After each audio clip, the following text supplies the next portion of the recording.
Alors, Manuel Valls a pris la parole sur Radio J ce matin. Il y a eu un enregistrement, en tout cas, l'interview. Et alors, on a reparlé de Gaulle et de Pétain, en passant parmi d'autres choses, puisqu'il a fait un ouvrage sur le courage politique, et chez Talandier. Et il ne dispose pas véritablement, parce que tout à l'heure, je parlais d'une approche critique. L'histoire a deux exigences, la science historique. D'une part, elle doit être extrêmement critique par rapport aux documents, mais deuxièmement, elle doit disposer d'un modèle scientifique, cyclique, pertinent, pour pouvoir situer les événements, les situations et les personnages. Et ce sont deux points sur lesquels il y a des défections considérables, des incuries évidentes. Il y a un temps pour la solsticialité, pour reprendre la terminologie de l'astrologie Exols, et un temps pour l'équinoxialité. Et De Gaulle est passé par ces deux temps.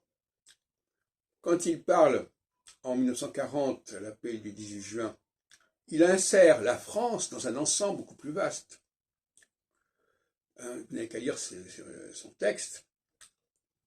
Il sait qu'il y a derrière lui les Alliés, l'Amérique, etc., l'Angleterre, et il relativise la défaite française en l'intégrant dans un ensemble. Mais il tombe dans un piège en faisant cela, donc il se rend compte, parce qu'il se rend compte à un moment donné que la France risque d'être plus qu'une colonie américaine, englobée dans un ensemble.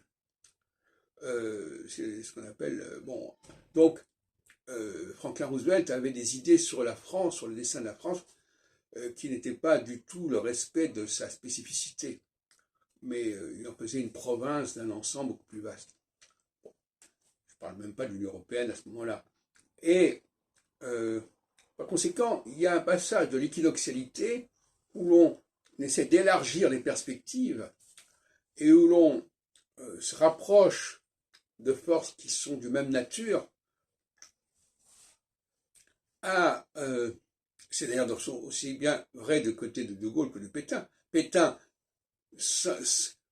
appartient à l'ensemble germanique, si on peut dire, et De Gaulle appartient à l'ensemble anglo-saxon, n'est-ce pas? On peut dire les choses comme elles sont.